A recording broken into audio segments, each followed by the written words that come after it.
Hello everyone, I'm Priyanka and I'm back again with my new video that is written by Anita Desai, and the story is Bye Bye Blackbird.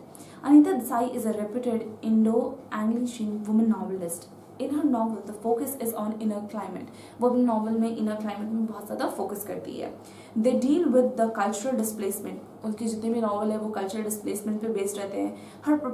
Her protagonist are actually aware of nothingness in the modern setup.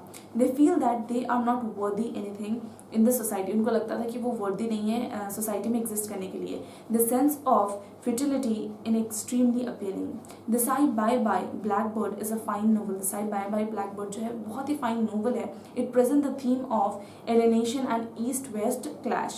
It is a study of human relationship also. ये एक study है human relationship का. This third novel of Desai deals with travel of Indian immigration in England. It describes the emotional trauma. ये emotional trauma के बारे में बताता है, disturbance के बारे में बताता है Indian immigrants का England में. The major theme of Bye Bye Blackbird is alienation. इसका जो major theme है वो है alienation. All the three major जो इसके तीन जो major characters है वो है देव, सारा, अदित, जो सफर कर रहे हैं एलिनेशन के कारण. Dev is a young boy who comes to London to study economics. Dev एक यंग लड़का है जो लंदन आया था इकोनॉमिक्स की पढ़ाई करने के लिए.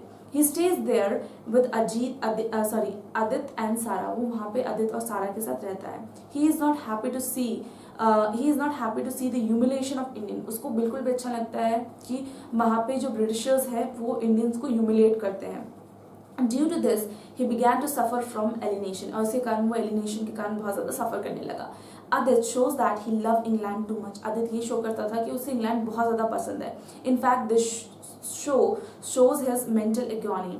Actually, he is suffering from suppressed love for India. और इसमें वो जो उसका प्यार था जो इंडिया के लिए था वो दबा जा रहा था. He always remained an alien. वो हमेशा एक alien की तरह रहा. Sarah also feel alienated. सारा को भी alienated type लगने लगा. As she has married an Indian, उसने एक Indian के साथ शादी की. She is cut off from English school circle. उसको cut off कर दिया गया English school circle से. East-West encounter is clearly visible in Bye Bye Blackbird. East-West encounter clearly साफ-साफ दिखने लगा Bye Bye Blackbird में. Here the fascinating, यहाँ जो सबसे ज़्यादा fascinating है from the east that has been described by Dev and Adit. Here love for England has been demonstrated by the love for English society. यहाँ पे जो प्यार है इंग्लैंड के लिए वो दिखाया गया है through English society and its economic and social freedom. Here hate is described by behavior of English women and children. यहाँ hate को describe किया गया है behavior English women और children के through. In fact, they misbehave with Indians and Asians. In fact, वो बहुत ज़्यादा misbehave करते थे Indian और Asian से. At the same time, people of London hate Indians. और इसी टाइम पे जो लंदन के people रहते थे वो भी Indians से बहुत ज़्यादा hate करते थे. It deals with the relationship between the person of different culture like the East and West. ये ऐसा एक relationship के बारे में है जो person East और West के हैं उन इस तरीके से है. It deals with friendship also. ये friendship से भी deal करती है. The relationship of husband and wife and daughter, father daughter, जो relationship होता है husband wife का, father daughter का, ये सब इसमें present है. Thus, Desai Bye Bye Blackbird is a fine novel. जो इनका देसाई का जो बाय बाय ब्लैकबर्ड सबसे ज़्यादा फाइन नोवेल है. जो बहुत सारा एग्जिस्टेंस प्रॉब्लम है जो हम अभी भी देखते हैं अपने वर्ल्ड में, और इसलिए ये बाय बाय ब्लैकबर्ड टाइटल इस चैप्टर को बहुत ज़्यादा सूट करती है.